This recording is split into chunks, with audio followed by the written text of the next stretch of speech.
Hora Diários. Os detalhes da grande história militar. Um programa de Sérgio Veludo Coelho, com a participação de Paulo Rezende Ribeiro.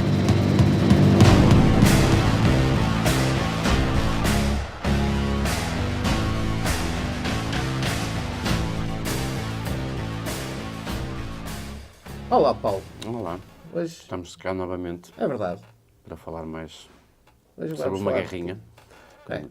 Vamos falar de uma guerra civil, Uma guerra civil, acho que sim. mas vamos especificar mais.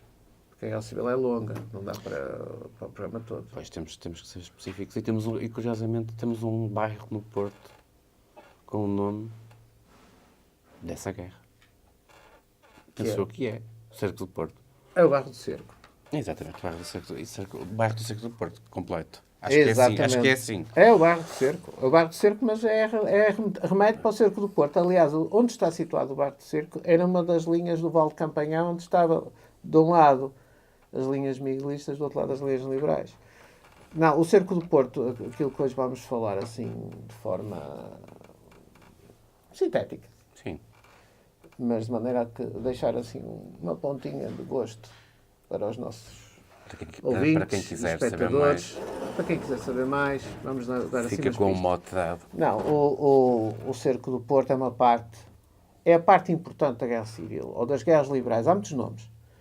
Nós chamamos de guerras liberais, guerra civil. Os ingleses têm nomes para isto, para este processo. Digamos que é o culminar de todo o processo de introdução do liberalismo em Portugal, que é esta primeira guerra civil, porque depois há outra, que há de merecer um programa e pouco se fala, desde já digo, que é a Guerra da Patuleia, mas que ainda não é para aqui chamada. O Cerco do Porto, digamos que é o elemento decisivo, o momento militar decisivo e político também deste contexto das guerras civis. Os ingleses, é engraçado, os investigadores ingleses e os memorialistas ingleses que cá serviram durante esse período chamam-lhe The War of Two Brothers, ou The Miglite Wars. Isso é muito Game of Thrones. É, não é? É, tenho... Pronto, não... É muito... Não temos não há aquele contexto de Guerra dos Tronos, mas agora, como é que temos O nome War of Brothers tem poder. É mais Tem bonito poder. que guerras liberais. Ou... É a Guerra dos Dois Irmãos, é verdade. Mas como é que temos um Cerco do Porto? Ora bem, a história é longa, portanto, temos que ser sintéticos.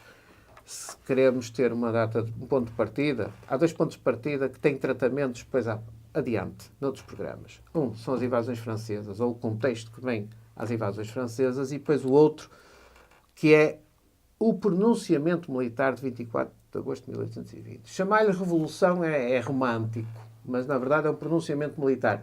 E é muito complexo.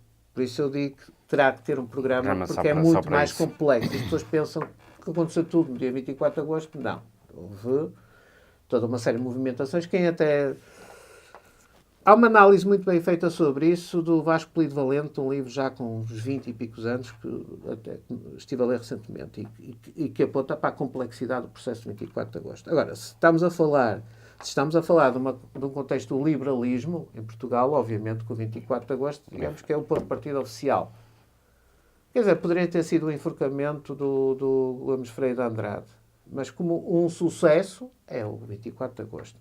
Agora, tudo que vem do 24 de agosto até o dia 8 de julho de 1832, que é a data em que a esquadra de Dom Pedro, vinda dos Açores, vem dar aqui à Costa Norte, exato. Há todo um processo político de crescente divisão da sociedade portuguesa entre liberais e absolutistas. Quer dizer, isto também não é preto nem branco. Politicamente há zonas de cinzento. Nós temos generais e militares que no 24 de agosto estão do lado da Constituição, que depois vão estar do lado miguelista anos mais tarde. Por conveniência, não. Às vezes é por desacerto ideológico. Como Sérgio chama os fita-cola. Em alguns casos até nem será. Em alguns casos é o repensar ideológico. Esta questão do liberalismo no século XIX é algo muito difuso. Liberalismo como? Não é o liberalismo de agora económico, Deus me livre, é uma coisa horrorosa. Não é isso. É trazer aquilo que nós chamamos de Constituição. Aliás, a primeira experiência reconhecida é a de Espanha, de Cádiz, 1812. Pronto.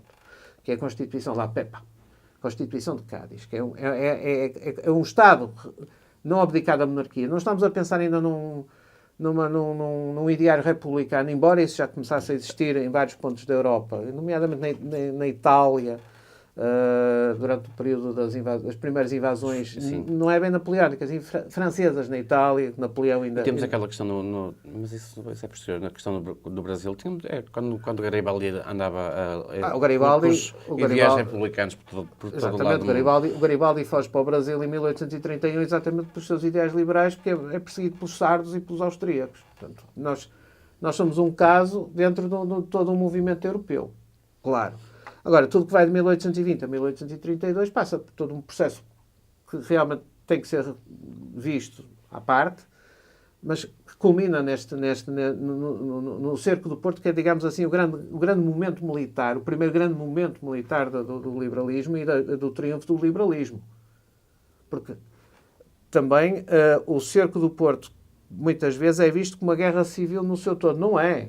Não, o cerco do Porto começa em julho de 32, acaba em agosto de 33, mas em julho de 33 já tinham os liberais também chegado a Lisboa e ia se desenrolar até à primavera de 34 todo o resto da Guerra Civil até a rendição de Dom Miguel. Porque aqui, Dom Miguel, que é um dos atores. Quem são os atores aqui principais? Dom Pedro, que é a figura para os brasileiros, é o pai da pátria, embora isso seja discutível, mas que depois também já se querem ver livre dele o mais depressa possível. Imperador do Brasil, Dom Pedro IV de Portugal. O ator invisível, que é Dom João VI, que tenta manter um status do Brasil como reino, mesmo depois das guerras napoleónicas. Sim. E tenta ir buscar... tenta escavar todos os argumentos para que o filho possa ser imperador. Quer dizer, ele não, mas os políticos que o cercam, a certa altura, vão tentar escavar todos os argumentos para que Dom Pedro possa ser imperador do Brasil e rei de Portugal ao mesmo tempo, mas isso não é possível. Há um momento em que ele não é nada. É Duque de Bragança. E regente em nome da filha. Sim. Por isso, isto... nós temos o nosso tempo muito contado. Exatamente. A complexidade das questões dinásticas é de tal forma que vai levar... Primeiro, as divisões vão ser... Aqui as divisões são claras. Por um lado temos os liberais, adeptos, uns radicais à esquerda, que têm que se juntar a outros. Neste momento não há hipótese de derivar muito, que são os adeptos da Constituição de 22, que é do povo para o rei. Mas o Dom Pedro era liberal até certo ponto e constrói a Carta Constitucional, que é do rei para o povo. Mas que, não obsta, há aqui uma clara ideia de uma monarquia constitucional, com um documento que rege, não é os 13 Estados à moda antiga, do clero, nobreza e povo, mas um documento que rege a sociedade, de deveres e direitos mediados por um Parlamento.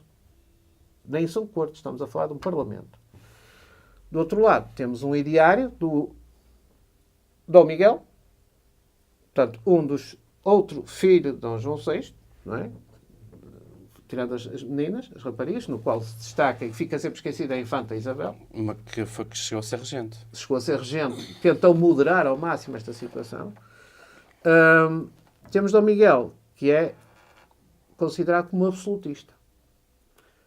É um homem que cresce e é educado no conceito do absolutismo, do trono e do altar, do antigo regime. O Dom João VI tenta fazer com que um dos filhos seja imperador do Brasil e ao mesmo tempo rei de Portugal, enquanto o Dom Miguel tem a mãezinha, Dona Carlota Joaquina, que o educa nesse ideário absolutista exatamente. Da própria família real espanhola borbónica, do Fernando VII, que também era absolutista. Porque, aliás, um dia talvez merecesse um programa, são as próprias guerras carlistas em Espanha. Quando internacionalizarmos isto? Porque as guerras carlistas em Espanha têm reflexo em Portugal. Saem de Portugal e entram em Portugal.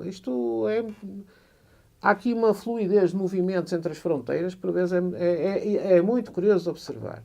Mas como é que chegamos ao Cerco do Porto? Chegamos ao Cerco do Porto quando Dom Pedro vem para a Europa, Dona Maria está em Londres, todas as soluções se esgotaram de mediação entre Dom Pedro e Dom Miguel, através, por exemplo, de Dom Miguel é mandado depois ir pelo pai, uma primeira vez para a Áustria, A Áustria foi sempre o local de eleição para mandar o Dom Miguel. Ele vai uma vez e depois vai a segunda, definitivamente.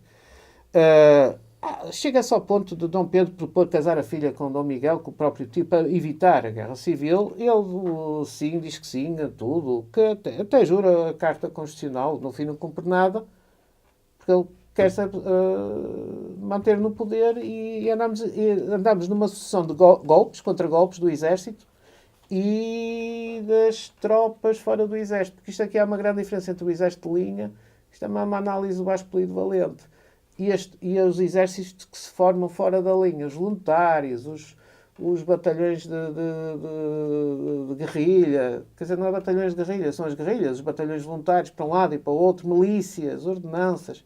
Há aqui um choque completo de uma sociedade em armas que se divide. Bom, finalmente, quer dizer, o culminado disto tudo é a solução é ir para a guerra. Então, Dom Pedro, Vila Flor, Lolé, Palmela, há toda uma série de pessoas que estão no entourage, no entorno de Dom Pedro, que veem que a única solução é vir para Portugal e tentar impor pela força, ou então, não será bem impor pela força, mas confiar que Portugal vai aderir à causa constitucional, o que vai ser uma ilusão. Pois, é... Mas há que arriscar. E há que arriscar como? Formando um exército, formando uma força expedicionária. A primeira fase do processo é em França. Como é que nós temos forças em França, na Inglaterra, para formar um exército para Dom Pedro? Primeiro temos o 1828. E 1828 é um golpe contra Dom Miguel, levado a cabo por Saldanha, que corre muito mal. Que acaba por levar ao enforcamento de liberais, digamos que são execuções em massa, prisões em massa, portanto, os fortes, as fortalezas de prisão como Almeida, São Julião da Barra, vão ficar cheias de liberais, e os que puderam fugir, fugiram. Pela Galiza, foram desarmados na Galiza, por exemplo, e dali foram para Inglaterra e para a França. Para a França, sim.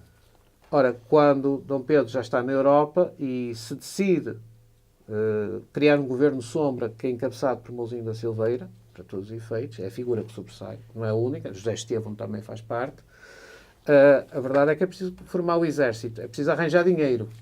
Para arranjar o dinheiro para formar esse exército, há outra figura de proa, que é um banqueiro, um empresário da ascendência judaica, José Mendizábal, espanhol, que tem talento até para tirar dinheiro debaixo das pedras. Eu acho que se ele conseguia tirar dinheiro debaixo do livro, e formar um exército feito com quem? Com os exilados portugueses, conseguiram estar em Inglaterra e na França, e com mercenários estrangeiros, ou mercenários, ou tropas... Franceses, ingleses... E não só. Escoceses... Eles, em França, vão ter a adesão e, digamos, vão poder trazer às fileiras, eu não o contratar... Quer dizer, contratar sim, porque depois não lhes vão pagar. Os franceses, certo. Mas italianos, que italianos? Os que tinham fugido também... na sequência do próprio Garibaldi. Nós temos quase 100 italianos nas tropas liberais, que vão formar o segundo Regimento de Voluntários da Rainha, que depois aparece nas listagens que foram publicadas posteriormente, logo a seguir ao armistício. Polacos, ao fim e ao cabo existem polacos. Sim. O que quiseste é este Dom Pedro. São todos refugiados que têm uma causa para a qual lutar, porque já tinham estado na primeira causa liberal, assim mais propagada até pela pintura, da Lacroix, que são as barricadas de Paris, a luta entre os liberais que apoiavam Luís Filipe de Orleans, o rei cidadão, contra Carlos X, que era um rei absoluto, ou mais ou menos absoluto. Portanto, tudo isso, quem é que escreveu sobre isso? O Vítor Hugo, Os Miseráveis, é o relato de tudo isso. E os portugueses imigrados que lá estavam, por lá andaram. Em muitos casos é o Saldanha, que é radical. Eu costumava exagerar, brincar um bocado, que o Saldanha era o nosso Garibaldi. Salvas as diferenças. Depois temos também o Almeida Garrett e temos também o Alexandre Colano. Temos figuras que depois são, digamos assim, a nossa elite intelectual. A nata intelectual, quer dizer, a eles devemos a biblioteca, o Museu Portuense, quer dizer, feitos durante o Círculo do Porto. Ora, ao formar este exército em França, em Belle-Isle, foi preciso comprar navios de guerra. Foi preciso fazer uma esquadra, que de início foi entregue a um almirante chamado Sartorius, que depois passou para o comando do outro almirante inglês, Napier. que é o Napier, e dali para os Açores. Portanto, A primeira fase do cerco começa em França, na ida para os Açores, portanto, para a tomada na Praia da Vitória, portanto, da esquadra. Há uma primeira tentativa um pouco antes, que é barrada pela esquadra inglesa. A segunda tentativa, porque havia um núcleo liberal a resistir nos Açores contra quase todas as outras ilhas que são miguelistas, ou absolutistas, ou realistas, porque há muitos termos para isso. E depois nos Açores, todo o resto, depois de controlado o arquipélago açoriano pelos liberais, forma-se o núcleo final do exército de Dom Pedro vem para Portugal. Inclusive com tropas açorianas. Portanto, ao que já vinha de França vai-se somar o recrutamento de tropas açorianas. Então, dirigimos-nos para Portugal. Ora bom, quais são as opções ao dirigirem-se para Portugal? Ou se ia direto a Lisboa, o que era? O suicídio. Sim. Nós estamos a falar de um exército, do famoso exército libertador, que tem dois números, duas quantificações. Temos a quantificação mitológica de 7.500 homens, que são os 7.500 bravos do Mindelo. Mas há fontes inglesas que eu ando a ler agora, por força de investigação, que falam em 8.300 homens. A diferença não é muita. Sim, mas é diferente. Mas são mais homens. São mais tropas. Não sei se os 7.500 homens aqui se refere às tropas combatentes e o resto são... Há números discordantes, mas também continua a ser um número pequeno. Quer dizer, relativamente pequeno. Relativamente pequeno em perspectiva. No Reino temos 80.000 homens em armas. Porque ainda não tinha havido uma desmobilização total da Guerra Peninsular e devido às revoluções e tudo isso, quer dizer, as tropas nunca tinham sido mandadas para casa na sua totalidade. Ou seja, são 80.000 homens que estão à espera de Dom Pedro. Preparados. Preparados. Podemos dizer isso. É um jogo de risco. Portanto, quando eles largam dos Açores para Portugal, vamos ter que fazer uma entrada em direto. Optam pelo norte. Entrar pelo norte. A primeira abordagem é a Vila do Conde. Quando eles estão ao largo de Vila do Conde, o Bernardo Sá Nogueira, ainda com os dois braços, portanto ainda não é uma questão da bandeira, vai falar com o Brigadeiro Cardoso e ele, não alinho, e é melhor ir embora, senão fuzilo aqui no fosso. Sim, ele sim. volta para a esquadra, aqui não pode ser, vamos descer. Então vem parar aquilo que tem sido uma discussão com a mesma idade de cerco. Ou que desembarcou no Mindelo, ou que desembarcou na Praia da Arenosa de Pampelilho, na Praia dos Ladrões. Se o Paulo me perguntar qual delas foi, eu não lhe sei dizer. Sim, mas por aquilo que nós já conversámos anteriormente, é da opinião que foi na Arenosa de Pampelilho, pelas características geográficas. Terreno, e até por causa Ninguém desembarca no Mindelo, porque o Mindelo não é... Há quem ache o contrário, mas a questão até nem é a condição da praia, é que é o acesso que dali, de Lavra, se dá a Terras da Maia. Sim. Porque no dia 8 de julho as tropas desembarcam e desembarcam rapidamente. No dia 8, entre o dia 8 e o dia 9, são 52 navios que estão surtos, ou seja, ancorados a uma distância, dizem as fontes, os relatos, a uma distância de tiro de espingarda da praia. Um tiro de espingarda da praia são 100 metros. Isso, para ter navios de grande tonelagem a passar os bateios e lanchões de desembarque, que isto via agora numa fonte inglesa, que traziam lanchões de desembarque. Portanto, há coisas que temos que ir ver às fontes externas para saber os pequenos detalhes. Um tiro de espingarda é 100 metros. 100 metros numa costa rochosa tinham mesmo de ter a certeza que ali não iam encalhar os navios. E não encalharam.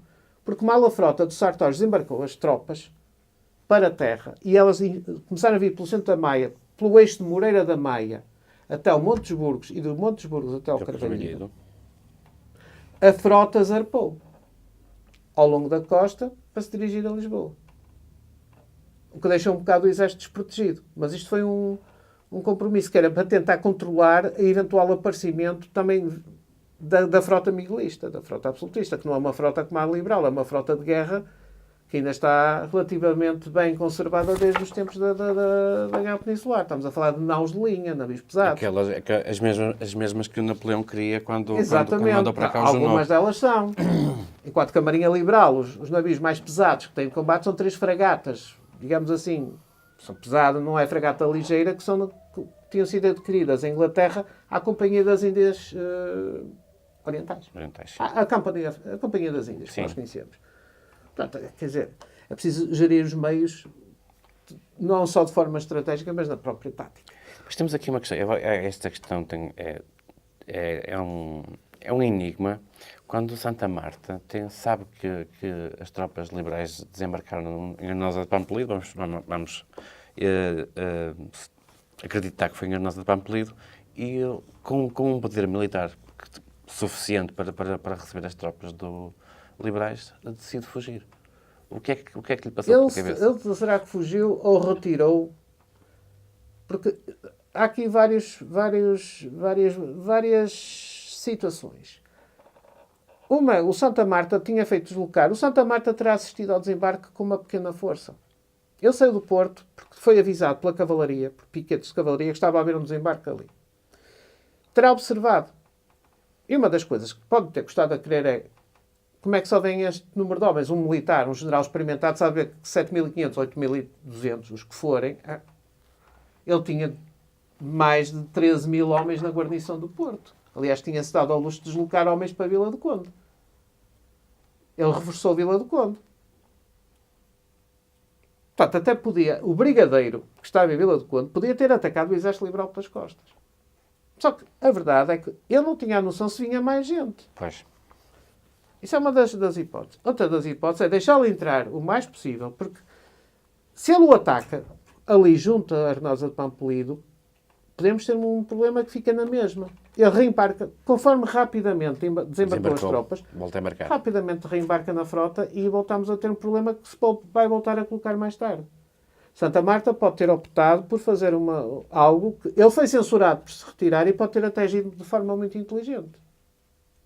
Claro, sem os resultados que se calhar pretendia, que era deixar que o Exército de Dom Pedro penetrasse profundamente no território. Para a terra, para o povo. Para depois poder atacar em grande. Pode ser uma... A verdade é que há uma coisa que não acontece. Porquê é que o brigadeiro que está em Vila do Conde não ataca o Dom Pedro? Porque não tem tropas para isso. Porque o exército de Dom Pedro é pequeno, mas primeiro, são militares experimentados, eu volto a dizer, tanto Santa Marta como o brigadeiro Cardoso são militares experimentados e sabem avaliar, não é só o terreno, mas as forças em confronto. E ele começa a observar o quê? Temos, enquanto que as tropas que estão a guardar o Porto, as tropas, digamos assim, do regime vigente, absolutistas, realistas, o que quisermos chamar, são tropas que muitas delas são recrutas ou milícias, são tropas sem experiência militar e de duvidosa lealdade para com a coroa. Eu não direi que eles adeririam à causa constitucional, mas poderiam era desertar para voltar para as suas casas. Se não é de uma forma, é da outra. Ele não se vai atrever a atacar pelas costas um exército libertador, duas brigadas, que vem com tropas experimentadas que ele claramente sabe quais são. 18 de infantaria, pensadores 3, 2, 5, tropas que claramente se apresentam no terreno de forma disciplinada. Um olhar experimentado avalia isso. Sim, o batalhão de voluntários da Rainha, os voluntários académicos, o Sagrado e as tropas estrangeiras. Eles mesmo percebem isso pelos fardamentos, que eles não trazem todos o mesmo fardamento. É uma avaliação do terreno. Portanto, a Brigada de Vila do Conde não tem hipótese. O Santa Marta também não sabe bem o que tem pela frente, ou sabe o que tem pela frente e tem que os trazer cá para dentro. Portanto, o que nós temos na primeira fase do que é o cerco ao Porto, não é o cerco ao Porto, é a entrada na cidade do Porto, através de Terras da Maia, depois temos a lenda das Fanecas, mas para aqui não é relevante. Procurar a lenda das Fanecas. Exatamente. Portanto, Dom Pedro terá parado em Moreira da Maia para comer fanecas e entram pela praça, pelo Carvalhido, onde é hoje a Praça do Carvalhido, Praça do Exército Libertador. Primeira situação que se desmancha, que se cria mitologias e que convém, se calhar, desmistificar. Que é o seguinte: como os liberais venceram, e as lutas liberais, ou as guerras liberais, ou o que quisermos chamar, já são conflitos profundamente panfletários, na imprensa e no panfleto e na literatura de cordel, e estamos no período do romantismo, onde a literatura e a verbalização dos feitos é extrapolada, diz a propaganda liberal que entraram em glória no Porto com a aclamação do povo e com hortênsias nos canos da espingarda. Mentira. Primeiro, eu acho que qualquer comandante militar da época, e o Dom Pedro trazia oficiais muito competentes. Nós temos muito tempo. Não vai entrar numa cidade com os mosquetos obstruídos. Os nossos levantamentos militares são muito florais. Mas não há floralismo nenhum. Possivelmente o que terá acontecido é que as tropas de caçadores, que é a elite da infantaria ligeira, entrou em ecrã, ou seja, entrou em reconhecimento, e entrou a coluna por ali, pelo Monte dos Burgos, até ao centro, em direção ao centro da cidade. Qual centro da cidade? Aquilo que nós consideramos ser hoje o quartel de Santo Ovídio. Sim. Que, no fundo, é isso. Portanto, infletindo para o centro da cidade para tentar chegar à parte central e, digamos assim, ir avançar no terreno. E o que é que eles iam constatando?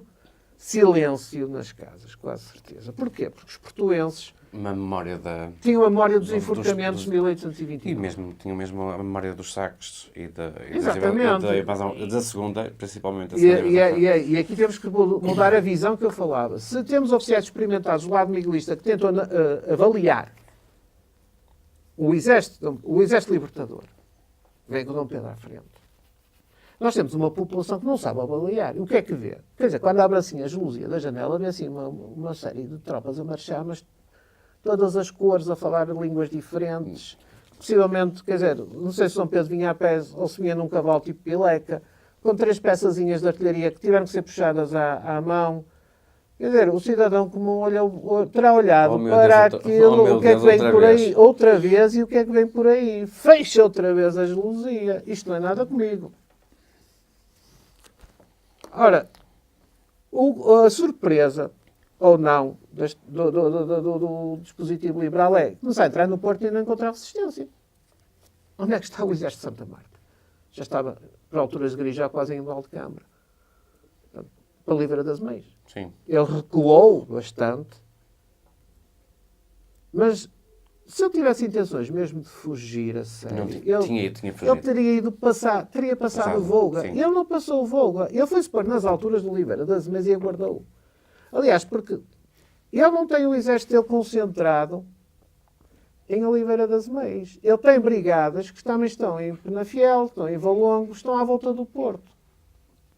Vai obrigar o Dom Pedro e o seu Estado-Maior, quando nos primeiros dias, portanto, nas primeiras semanas de julho e agosto, a fazer algo que é para ter a certeza se não vai ter que mesmo, porque durante muito tempo há sempre o plano B, que é reembarcar rapidamente, agora já pelo Douro. Sim, esse plano... O plano de fuga é reembarcar o Dom Pedro, reembarcar Exatamente. o Estado-Maior e o máximo de homens possíveis de volta para a frota. Por isso a frota anda por ali. Anda sempre perto. Depois Lisboa volta outra vez para o norte. Decide-se mandar tropas a Penafiel, a Valongo e a Gaia. A Gaia, às alturas de Grijó. Portanto, é Souto Redondo, não é? Penafiel. Portanto, ele podia ter a ideia de deixá-los instalar confortavelmente no Porto e sufocar. Agora, nós começamos a olhar bem para o pensamento de Santa Marta, ele não está totalmente errado. Porque ele obrigou o Dom Pedro a fazer reconhecimentos extensos em várias direções. Ele obriga Dom Pedro e o seu Estado-Maior. Quando é que obriga o dispositivo, Sim, a deslocar-se, por exemplo, nas alturas até Souto Redondo. A ter que fragmentar a sua força para fazer um reconhecimento, porque o Dom Pedro, as tropas de Dom Pedro não vão para conquistar território, vão fazer um reconhecimento, vão apalpar o terreno e com perdas graves e com fracionamento da força para ver qual é a situação, não é no plano tático, é no plano estratégico, se há sustentabilidade de se permanecer na cidade ou não. É o que acontece para Valongo, acontece para os lados de Penafiel e depois para Grijó. Grijó até é a situação mais complicada. Em que a força, aí é que foi investida uma força, praticamente para o ataque ao sul do Douro, quase que leva as tropas todas de Dom Pedro. As outras não, mas aquelas sim. E quando Dom Pedro ataca, faz atacar a sul, há uma primeira vez que é o Schwalbach, que lidera a primeira incursão. A segunda incursão em força é onde vai, por exemplo, o Bernardo Sá Nogueira, onde se vai perder o braço no Alta Bandeira. Porque o Alta Bandeira, como? O combate não vai ser no Alta Bandeira, é muito mais à frente em Grijosa. E aquilo é na retirada. é que as tropas liberais em Gaia vão se dar muito mal, retiram em debandada, e quem vai cobrir a retirada, vai conseguir fazer com que a retirada não seja desastrosa, é o Infantaria 10 com o Bernardo Sá Nogueira que está lá. E é aí que ele vai perder o braço. Quer dizer, depois vão olhar muito ao braço. Sim. Mas é também aí, nesse momento, em que a retirada de Dom Pedro para a cidade vai obrigar a que se deixe pelo menos uma guarnição na Serra do Pilar. Que são primeiramente 600 homens do Brigadeiro Torres, ao qual se vai juntar posteriormente os 300 voluntários gaenses do 1º Batalhão Móvel Fixo de Vila Nova de Gaia. Portanto, são 900 homens que vão ficar cercados um ano no Mosteiro da Serra. E o Mosteiro da Serra é fundamental para todo o processo do cerco. Porque depois todo o processo do cerco é um processo relativamente simples de explicar. Tomada a decisão de se ficar na cidade do Porto, tomado esse risco, entrega o comando, que não terá, quem não veio foi o Saldanha está fora, porque ninguém quer lá o Saldanha. Portanto, quem está no início, no comando das operações, é o Duque da Terceira. Só que umas coisas não correram muito bem. Não é quando é o Duque da Terceira, sim. Sim. É decidido entregar o comando a um general francês, que é o Solignac, que por acaso também já cá tinha andado. O que desagradou um bocado a alguns setores, nomeadamente ao Terceiro, não é? E para compensar, dão-lhe mais um título nobiliárquico e não lhe retiram comandos. Mas, na verdade, ficou só Lignac a comandar todo o dispositivo liberal. E então aí, qual é a opção? Se vamos ficar aqui dentro, vamos ter que nos barricar na cidade, porque não vai demorar muito tempo a que Dom Miguel dê a ordem para se avançar para o Porto. E assim acontece. Começam a convergir divisões. Vamos ter 4 divisões à volta do Porto, que são mais de 30 mil homens. Não são os 80 mil, mas são mais de 30 mil homens. São 4 divisões e uma coluna móvel que se divide em 2. Portanto, é uma brigada que opera a norte e a sul do Douro junto, digamos assim, uma junto à Serra do Pilar e a outra na zona no Vale de Campanhá. Bom, há que fortificar. Mas são as baterias. As baterias é uma parte da fortificação, Sim. porque no fundo o Porto cercado vai ser um aproveitamento inteligente e melhoramento das antigas linhas de 1809, da segunda invasão francesa. Ao fazer-se o estudo, nós vemos que há um aproveitamento claro das linhas de 1809, de quando o Souto atacou o Porto, em 29 de março. Só que, na altura, as linhas foram mal feitas. Aproveitando o mesmo perímetro, os sapadores e os engenheiros militares do Exército Libertador vão fazer uma obra bem feita. E mais, vão melhorar as baterias, que nós falámos, porque as baterias não é a vulgar bateria de umas peças alinhadas de monte, são pequenos fortinhos. Portanto, as baterias protegem-se umas às outras, com chamada bateria de gola, que é o que o Bernardo Sá Nogueira descreve num texto dele. São as baterias de gola minadas, ou seja, com cargas de pólvora postas de forma que, se fosse conquistada a bateria, ela era feita explodir pelos próprios. Portanto, na retirada, a guarnição mandava apelar, não é?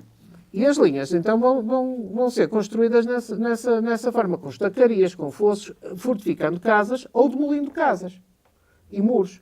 Vai haver um surto de demolições de muros de quinta para abrir, por exemplo, os campos de tiro. Ao mesmo tempo, o Estado-Maior Dom Miguel começa-se a perceber que isto vai ser um cerco para durar. Vai ser um cerco para durar porquê? Porque se houve aqueles 3 primeiros combates de reconhecimento, apesar dos desaires que os liberais tiveram, eles estabelecem-se na cidade. E depois, como Dom Miguel terá dado a entender que se a cidade for tomada, dá o saque da ordem, o saque da tradição, os portuenses começam a passar claramente Para o lado de Dom Pedro. a aderir à causa constitucional ou à defesa da cidade? A defesa da cidade. À defesa da cidade. É o espírito dos portuenses. E como o portuense é naturalmente liberal, quer dizer, é naturalmente se as suas liberdades, a causa constitucional encaixava. Por isso nós vamos ter baterias, uma ferradura defensiva dos liberais que começa em Campanhã e vai até São João da Foz, passando por uma zona muito complicada, que é a Pasteleira, que é um gargalo, por onde passavam os abastecimentos para a cidade do Porto, Portanto, os navios vinham largar os abastecimentos a São João ao Forte São João da Foz, ali, debaixo da vigilância das baterias miguelistas, que estão na crista, ocupam quase toda aquela crista alta de Vila Nova de Gaia, desde a Serra do Pilar, que está no Monte dos Livrais, até a Lavadores. E o abastecimento era feito de noite, em silêncio, levando às costas, a pé, o bacalhau, o açúcar, os cartuchos, o tecido, tudo quanto era preciso para manter o exército.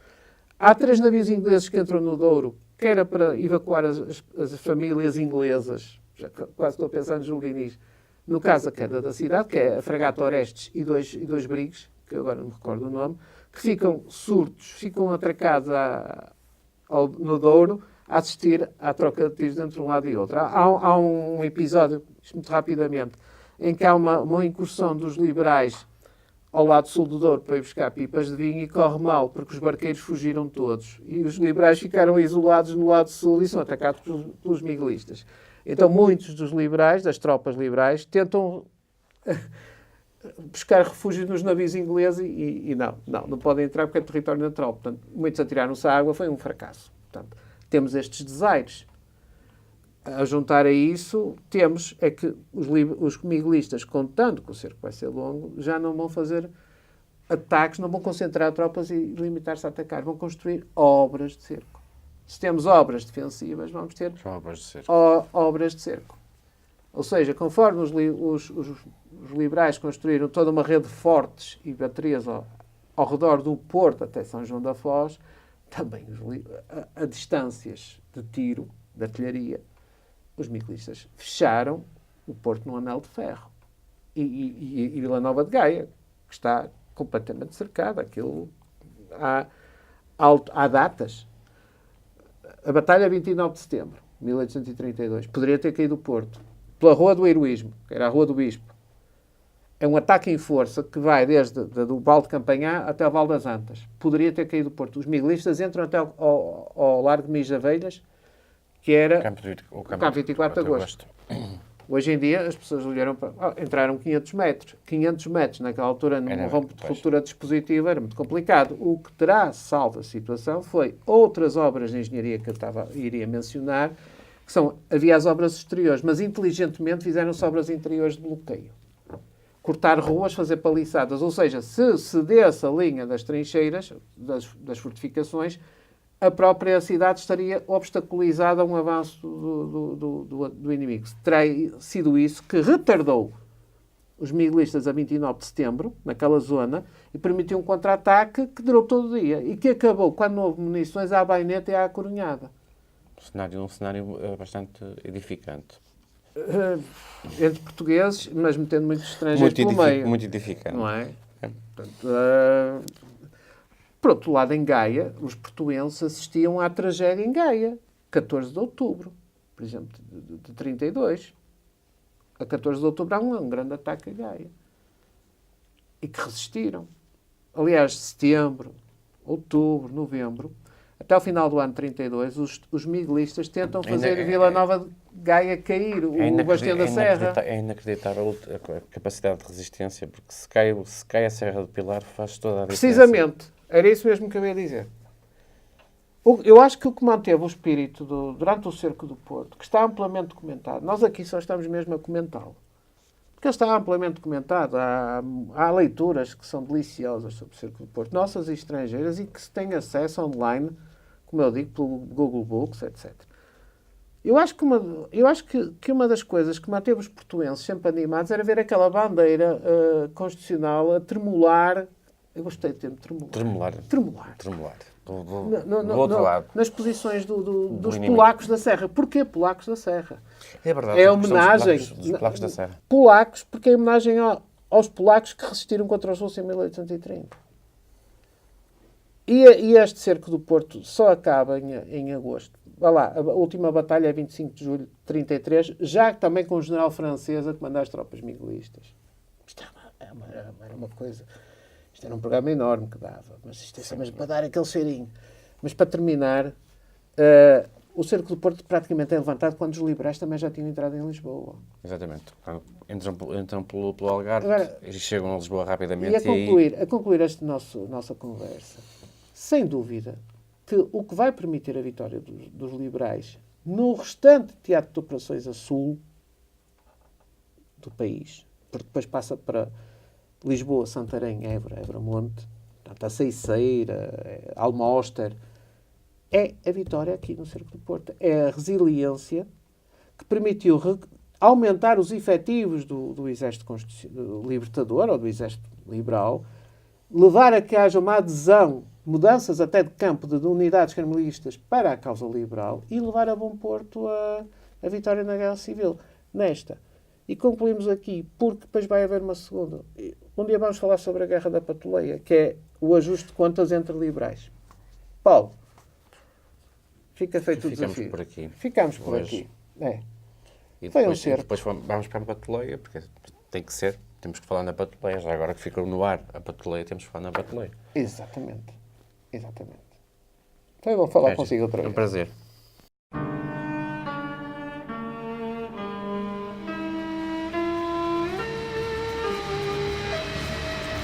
Hora Diários. Os detalhes da grande história militar. Um programa de Sérgio Veludo Coelho com a participação de Paulo Rezende Ribeiro.